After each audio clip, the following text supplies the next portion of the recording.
오늘 공평하신 하나님이라는 제목으로 오늘 나누겠습니다.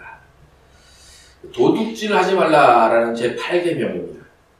이 8계명은 합법적인 취득, 또 증식, 그리고 소유의 분배를 포함하는 계명입니다. 도둑질 하지 말라. 단순히 남의 것을 훔치는 그것만을 이야기하지 않습니다.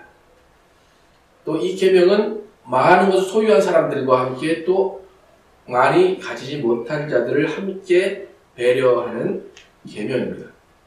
조금 전에 누가복음 12장을 읽었지만 부지에 대한 이야기도 하시지만 또 그날 먹을 것이 없고 입을 것이 없는 사람들에 대해서도 예수님은 말씀하십니다.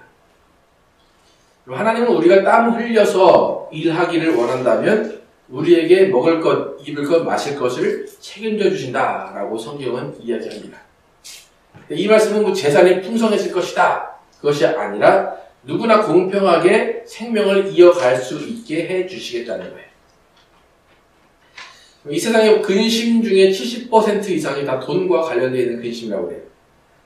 이 세상은 돈이 없으면 살 수 없는 세상입니다. 사람의 가치도 돈에 의해서 결정이 되는 것 같은 사회입니다. 한정되어 있는 돈을 서로 더 많이 가지기 위해서 경쟁할 수밖에 없는 사회예요. 그래서 선의의 경쟁을 하면서 남의 주머니에서 돈이 나오게 하는 것이 우리의 삶입니다. 또 내 주머니에 들어온 것을 어떻게든 나가지 않게 하는 것이 또 우리의 삶입니다. 그렇기 때문에 남의 재산에 손해가 가든지 말든지 우리는 내 돈을 악착같이 모으려는 경향이 있습니다. 또 내 창고만 두둑해지면 남은 돌아보지 않는 또 경향이 우리에게 있습니다.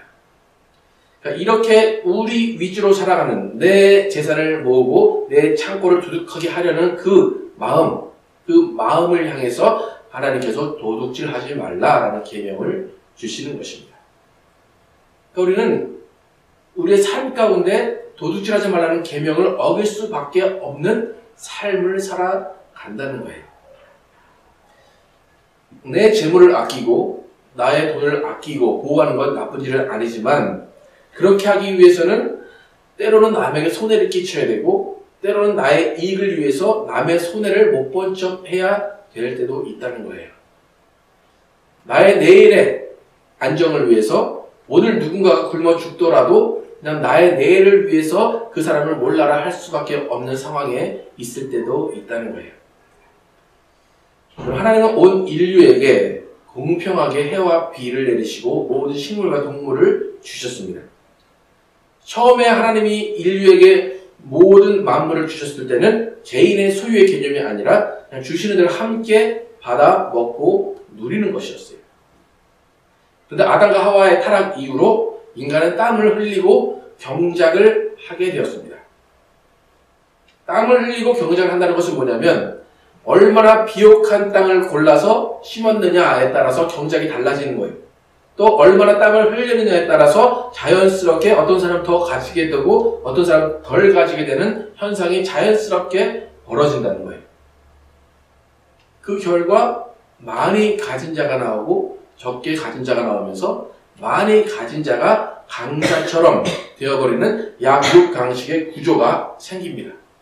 그래서 그 구조 가운데 이제 갈등이 생겨납니다. 그러니까 누가 더 가졌고 누가 덜 가졌고는 원망할 일이 아니라 그게 사회적인 현상으로 자연스럽게 그렇게 되어졌다는 거예요. 그러니까 이런 구조 속에서 이상적인 방향은 뭐냐면 많이 가진 자가 적게 가진 자를 도와주는 거예요. 아, 오늘은 내가 이렇게 일했더니 많은 게 얻어졌어. 그러니까 너는 적게 얻어졌으니까 내가 너에게 도움을 줄게. 그것이 가장 이상적인 방법인데 현실은 그렇지가 않다는 거예요. 오히려 많이 가진 자가 자신의 가짐을 자랑하면서 가지지 못한 자를 무시하게 돼요. 또 그 반대로 덜 가진 자가 많이 가진 자의 노력을 무시하고 그들의 땀 흘림을 무시하면서 뭔가 부당 이익을 취한 것 같은 그런 편견을 가지게 되면서 더욱더 빈부의 격차의 골이 깊어질 수밖에 없다는 거예요. 도둑질이라는 단어 자체가 이런 갈등 구조 속에서 일어난 거예요. 누군가 더 갖고 더 갖지 않고 이 자연스러운 현상에 의해서 그 가운데 도둑질이라는 단어가 생겨난 거예요. 남의 것이 좋아 보이는데 나는 그것을 가질 능력이 없고 현실은 그렇지 않아요. 그러니까 도둑질을 할 수밖에 없어요. 또 내가 많이 가졌다면 그 많이 가진 것에 감사하고 만족해야 되는데 그렇지 못하고 더 갖기 위해서 그 가진다는, 수확한다는 그 기쁨을 더 느끼기 위해서 다른 사람의 것을 착취하고 도둑질을 하게 된다는 거예요. 그러니까 도둑질의 범위에는 돈과 같은 것, 상품과 같은 물질적인 것도 포함이 되지만 어떤 기회, 마음과 같은 무형적인 것들도 포함이 되어 있어요. 오늘은 주로 이제 물질에 관해서 우리가 보이는 것에 관해서 이제 제8계명을 살펴볼 텐데, 소홀히 본다면서 우리는 제8계명이 요구하는 것고 금지하는 것을 우리가 공부를 했어요. 제8계명에서 우리 자신과 타인의 부와 재산을 합법적으로 획득하고 증식시킬 것을 요구하고 그 부와 재산을 부당하게 방해하는 것을 금지한다라고 정의해요. 그러니까 요구하는 것이 있고 금지하는 것이 있는데, 요구하는 것은 뭐냐면 우리 자신과 타인의 부와 재산을 합법적으로 획득하고 증식시켜라 하고요. 이것을 요구한다는 거예요. 획득하고 증식시키는다. 그것은 기본적이에요. 근데 그것을 합법적으로 해라. 그리고 금지하는 것은 그 부와 재산을 부당하게 방해하지 마라. 남의 것을 부당하게 취하지 마라 하는 거예요. 소유부터 잘 보시면 우리가 소유하는 것, 누군가가 소유하는 것, 그것은 마땅히 인정이 돼야 된다는 거예요. 많이 가졌고 적게 가졌고 그것의 문제가 아니라 누군가가 어떤 것을 소유한다라는 것을 반드시 인정해야 된다는 거예요. 내 것이 있다면 다른 사람의 것이 있다. 내 것이 아깝다면 다른 사람 것도 아깝다. 내 것이 귀중하다면 다른 사람의 것도 귀중하다라는 것을 먼저 인정하라는 거예요. 그러니까 결국 도둑질이라는 것의 기본은 뭐냐면 다른 사람의 것이 내 것이 될 수 있다라는 생각이 도둑질의 기본이에요. 여러분 남의 것을 딱 가져왔어요. 근데 아무런 죄책감이 없다. 그것은 뭐예요? 저것이 저 사람의 것이 내 것이다 라는 발상이에요. 그죠? 여러분이 제8계명을 받아들일 때 기본적으로 가져야 되는 마음은 뭐냐면 나와 다른 사람의 소유가 각각 달리 있다는 거예요. 인정한다는 거예요. 또 내가 많을 수도 있고 다른 사람이 적을 수도 있고 다른 사람이 많을 수도 있고 내가 적을 수도 있고 그 소유의 적음과 많음도 인정을 해야 된다는 거예요. 여러분 내가 많이 가졌을 때 또 다른 사람이 적게 가졌을 때는 그냥 공평한 것 같아요. 그죠? 근데 내가 적게 가졌고 다른 사람이 많이 가졌을 때 그거는 하나님이 원망스럽고 이렇게 하시면 안 된다 라고 할 수 있어요. 그런데 그것은 우리의 생각이라는 거예요. 우리가 적게 가져도 다른 사람이 많이 가져도 그것은 공평한 거예요. 아까 우리가 찬양 하나 했었는데 그 송명희 시인이 쓴 공평하신 하나님, 그러니까 나에 관한 것인데 공평하신 하나님이라고 이제 우리가 많이 이야기를 하는데 이 송명희 시인 여러분 다 아시나요? 아시죠? 그죠? 소아마비예요. 소아마비. 어제 제가 찾아볼 때는 아직 살아 계시더라고요. 예. 근데 아직도 휠체어에 타가지고 이제 그렇게 계신데 그분이 공평하신 하나님을 이야기했어요. 함께 한번 읽어보겠습니다. 시작. 나 가진 재물 없으나 나 남이 가진 지식 없으나 나 남에게 있는 건강 있지 않으나 나 남이 없는 것 있으니 나 남이 못 본 것을 보았고 나 남이 듣지 못한 음성 들었고 나 받지 못한 사랑 받았고 나 남이 모르는 것 깨달았네. 공평하신 하나님이 나 남이 가진 것 나 없지만 공평하신 하나님이 나 남이 없는 것 갖게 하셨네. 이게 한 25년, 30년 전에 나온 노래인데 제가 중학교 때 막 들으면서 눈물을 흘렸던 기억이 납니다. 소아마비인 사람이 나 가진 것 많이 없지만 또 남이 없는 것을 나 갖게 하셨다라고 이야기하면서 공평하신 하나님을 찬양합니다. 소아마비이신 분이 이렇게 찬양하면 우리는 당연히 공평하신 하나님을 찬양해야 될 것입니다. 그리고 하나님은 절대적으로 공평하십니다. 믿으십니까? 하나님은 공평하십니다. 그 공평하신 하나님께서 우리에게 뭐라고 하시냐면 각 사람이 가진 소유가 다 다르다 말씀하세요. 네가 적게 가질 수도 있다라고 말씀하신다는 거예요. 그런 하나님이 공평하신 하나님이라는 거예요. 성경은 절대적으로 개인적인 소유의 차이를 인정해요.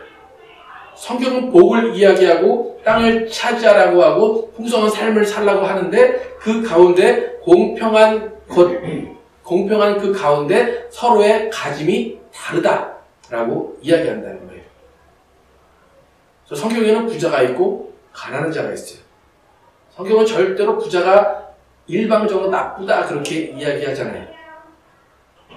아까도 말씀드렸죠. 부하고 가난한 것은 출발이 똑같았어요. 근데 출발은 똑같지만 어떤 땅을 선택하느냐, 얼마나 땀을 흘리느냐, 얼마나 경작을 잘하느냐에 따라서 그 소산이 달라졌기 때문에 어쩔 수 없이 자연스럽게 가짐이 다르게 됐다는 거예요. 성경은 부하고 가난하게 되는 것이 당연하다 그렇게 얘기해요. 성경은 부하고 가난한 것 잘잘못을 따지지는 않지만 부하고 가난한 결과를 이야기하긴 해요. 잠언 22장 7절 함께 읽었습니다. 시작. 부자는 가난한 자를 주관하고 미친 자는 체주의 종이 되느니라. 19장 4절 시작. 재물은 많은 친구를 더하게 하나 가난한 즉 친구가 끊어지느니라. 10장 15절 시작. 부자의 재물은 그의 견고한 성이요 가난한 자의 궁핍은 그의 멸망이니라. 이렇게 부자와 가난한 자의 결과를 좀 다르게 이야기해요. 또 사무엘상 2장 7절에 보면 여호와는 가난하게도 하시고 부하게도 하시며 낮추기도 하시고 높이기도 하시는다. 그러니까 공평하시다는 거예요. 부하게도 하시고 가난하게도 하시고 낮추기도 하시고 높이기도 하신다. 이 구절의 결과를 보면 부자들이 좋아 보이게 되고 나도 부자가 되겠다라고 생각을 하지만 이 부자의 결과를 얻기 위해서 이 부자들은 열심히 노력하고 정말 땀을 흘리면서 일을 했을 거라는 거예요. 성경은 이렇게 부자와 가난한 자를 동시에 인정을 합니다. 하나님이 누구를 일부러 가난하게 하시고 일부러 부자가 되게 하신 것이 아니라는 거예요. 성경은 개개인의 차이에 의해서 소유의 많음과 적음이 있다는 거예요. 이게 부자와 가난한 자의 삶의 결과가 다른데 성경은 또 가난에 대해서 얘기할 때 가난한 것이 죄다 그렇게 얘기하는 것이 아니라 오히려 게으름과 나태함 때문에 가난하게 되는 것 그것은 피하라 라고 이야기해요. 잠언 19장 15절 함께 읽겠습니다. 시작. 게으름이 사람으로 깊이 잠들게 하나니 해만한 사람은 줄일 것이니라. 20장 25 시작. 게으른 자의 욕망이 자기를 죽이나니 이는 자기의 손으로 일하기를 싫어함이니라. 13장 4절 시작. 게으른 자는 마음으로 원하여도 얻지 못하나 부지런한 자의 마음은 풍족함을 얻느니라. 12장 24절 시작. 부지런한 자의 손은 사람을 다스리게 되어도 게으른 자는 불임을 받느니라. 그러니까 가난이 악이다 그것이 아니라 게으른 자는 이런 삶을 살 것이다 라고 비교를 합니다. 그래서 우리는 하나님과 상관없이 부자가 될 수도 있어요. 또 가난하게 살 수도 있어요. 그래서 우리가 얼마나 게으르느냐, 우리가 얼마나 노력하고 얼마나 성실했느냐에 따라서 우리는 가난하게도 되고 부자도 된다는 거예요. 여러분 교회 나온다고 해서 다 부자가 되는 것이 아닙니다. 교회는 부자를 만들어주는 곳이 아닙니다. 또 때로는 게으르고 그냥 아무것도 안 하지만 때로는 운이 좋아서 부자가 될 수도 있어요. 또 때로는 성실하게 살지만 그 주어진 환경 때문에 그 가난에서 못 벗어나는 사람들도 있어요. 그러니까 부하다, 가난하다가 중점이 아니라 얼마나 근면하냐, 얼마나 게으르냐가 그 가난과 부의 어떤 결정을 할 수 있는 요소가 되기도 한다는 거예요. 하나님이 제8계명을 주실 때 이스라엘 사람들 중에서 더 가진 자, 적게 가진 자의 나눔이 없었어요. 하나님이 8계명을 주실 때 그들은 다 광야에서 있었어요. 그렇기 때문에 그들에게 더 가진 자도 없었고 덜 가진 자도 없어요. 그냥 메추라기나 먹고 만나나 먹으면서 그냥 그 하루하루 살아가게 하셨어요. 여러분 광야에 있는 이스라엘 사람들 도둑질을 했을까요? 안 했을까요? 어떻게 생각하십니까? 해도 뭘 도둑질 했을까요? 흠질 것도 없는 그 상황이에요. 근데 하나님이 도둑질 하지 마라 그러세요. 그건 뭡니까? 니네가 나중에 가난에 들어가면 분명히 도둑질을 할 거야 그거예요. 그러니까 뭐냐면 땅을 분배받고 땅을 경작하고 나면 그때부터는 이야기가 달라진다는 얘기예요. 성실함의 차이, 땅의 상태, 경작 방법에 따라서 수확의 차이가 있기 때문에 그때부터는 도둑질 하지 말라는 계명이 어느 계명보다 더 중요하게 된다는 거예요. 만약에 이들이 땅을 분배받고 공동으로 그 경작을 하고 공동으로 분배를 받았다면 또 많은 차이가 없었을 거예요. 그런데 그 안에서도 어떤 사람이 열심히 일한 사람이 있을 것이고 또 어떤 사람은 덜 일한 사람이 있을 거예요. 그러면 그것도 공평하게 하려면 또 그만큼 또 차이가 있게 나눠줬을 거예요. 또 그렇게 나눠줬는데 어떤 사람은 하루에 다 먹어버려요. 어떤 사람은 참고 남겨두고 창고를 지어서 이렇게 보관한 사람이 있을 거예요. 그러면 시간이 지나면 지날수록 어떻게 됩니까? 그 곡식을 어떻게 관리했느냐, 재정을 어떻게 관리했느냐에 따라서 부의 격차가 발생하기 시작한다는 거예요.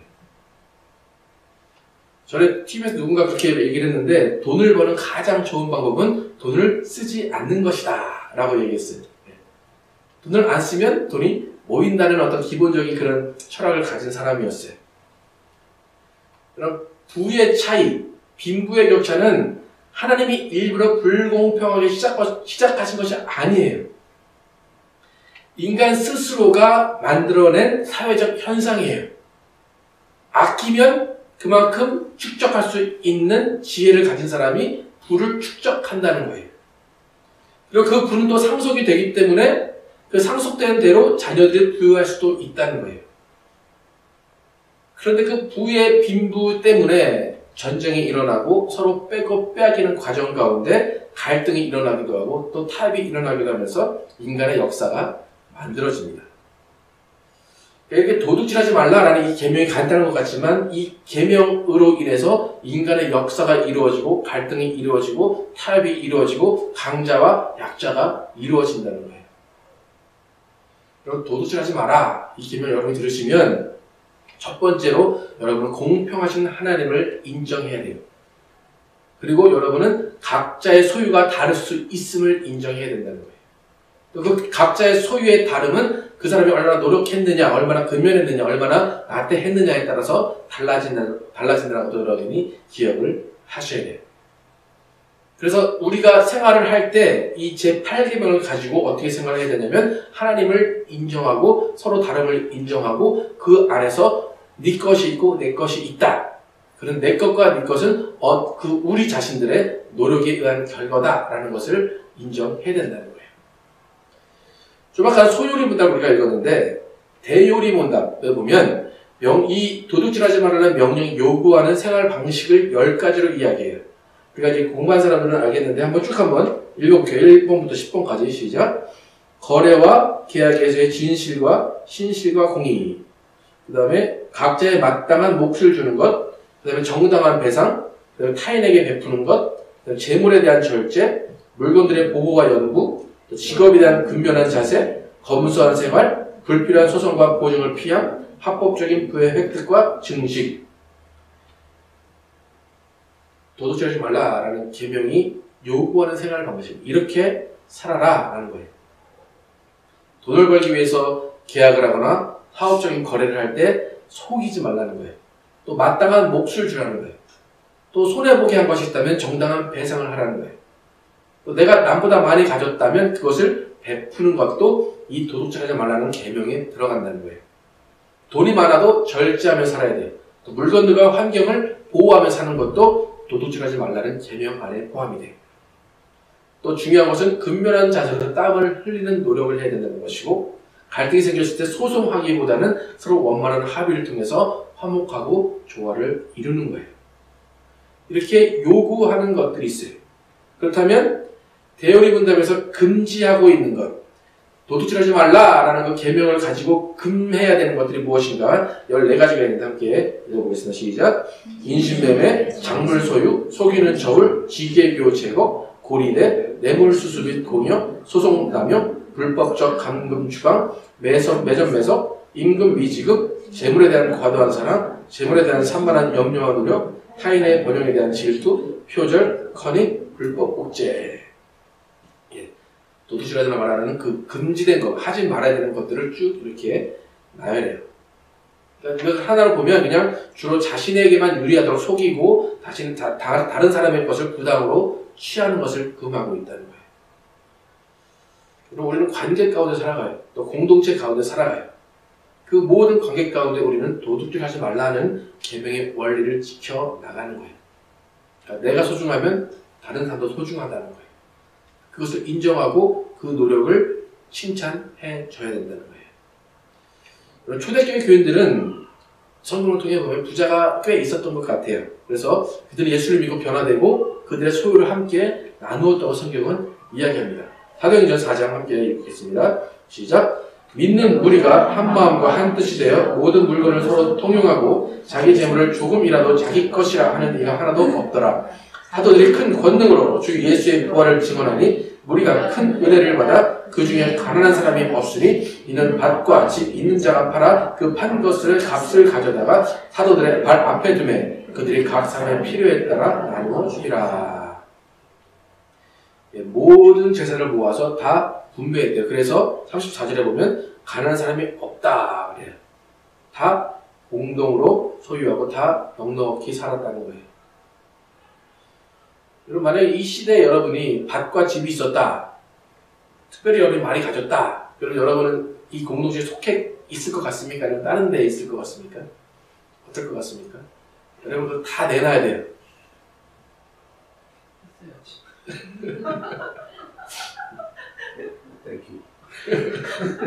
취지는 좋은데 내 건 내 거고 네 건 네 거야. 이 시대 교회는 자신의 것을 다 내놓고 공동 분배를 해서 가난한 사람이 없었다. 그래요. 그것은 뭐냐면 그만큼 많이 가진 자들의 마음에 모든 사람이 공평히 가져야 된다는 그 하나님의 마음을 알았다는 거예요. 공평하신 하나님이 나에게 주셨기 때문에 이 사람도 공평하게 가져야 된다는 것이 그들의 신앙 가운데 있었다는 거예요. 근데 이것은 예수님의 마음을 배웠기 때문이에요. 예수님이 아까 누가복음에 말씀하신 것처럼 그들에게 이르시되 삼가 모든 탐심을 물리치라. 사람의 생명이 그 소유에 넉넉한 데 있지 아니하리라. 이 가르침을 받아들인 거예요. 사람의 생명이 그 소유에 넉넉한 데 있지 않다는 거예요. 여러분 돈은 좋은 거예요. 그죠? 하지만 여러분의 생명이 내일 끊어지면 그 돈은 여러분에게 아무 의미가 없는 거예요. 여러분이 많은 돈을 가지고 있고 내일 여러분이 죽는다면 그 돈은 내 자손들이 싸우게 되는 원인이 될 수밖에 없다는 거예요. 돈을 더 가지려고 하고 물질을 베푸는 것이 아깝고 소유의 넉넉함을 그리워하는 것, 그것은 마귀가 주는 마음이에요. 하나님은 공평한 하나님으로서 공평하게 우리의 마음을 주관하신다는 거예요. 여러분 하나님은 공평하시다는 것을 인정하시기 바랍니다. 공평하신 하나님은 재물을 많이 주시는 사람도 있습니다. 그런 분을 여러분이 보시면 재물이 많음을 인정하시면 됩니다. 또 하나님이 재물을 많이 주기보다는 다른 재능을 주신 분도 있습니다. 그렇다면 그런 분들은 그 받은 재능으로 즐겁게 인생을 사는 것이 하나님의 공평하신 하나님의 뜻에 합당한 것입니다. 또 하나님이 가장 우리들에게 공평하게 주시고 싶은 인생은 뭐냐면 하나님 안에서 평안을 누리고 기뻐하면서 영광을 돌리는 삶입니다. 돈 벌다가 돈의 노예가 돼서 인생 다 허비하고 재물을 쌓아놓고 가족과 불화하고 돈 때문에 갈등하는 그런 삶보다는 하나님 안에서 행복하고 하나님 안에서 하나님을 찬양하는 삶이 더 값지다고 하나님은 말씀해 주십니다. 공동체 안에서 하나님이 공평하게 나누어 주신 여러분의 모든 것을 함께 나누고 베푸시기 바랍니다. 우리 중에는 하나님 앞에서 아무것도 아까워하는 사람이 없기를 바랍니다. 하나님께 드리는 것도 마찬가지고 이웃에게 베푸는 것도 아까워하지 마시기 바랍니다. 초대교회 아나니아 삽비라처럼 자기의 소유의 돈 때문에 마귀가 그 생각을 집어넣어서 죽임을 당하는 그런 사람들이 없기를 바랍니다. 도둑질을 하지 말라. 이 계명이 주는 교훈은 모든 관계와 모든 상황 가운데 공평하신 하나님을 찬양하면서 서로 너그럽게 또 여유롭게 서로의 가진 것들을 인정하고 많이 가졌으면 못 가진 자들을 배려하면서 그 모든 것을 나누어주고 적게 가졌다면 정말로 가진 자들을 인정해주면서 함께 그것을 나누고 함께 그것을 누리면서 행복한 삶을 사는 것입니다. 그래서 우리가 하나님 앞에서 공평하신 하나님을 인정하고 우리의 가진 것을 공평하게 나누는 것을 또 인정하시는 여러분과 제가 되기를 예수 이름으로 축원합니다.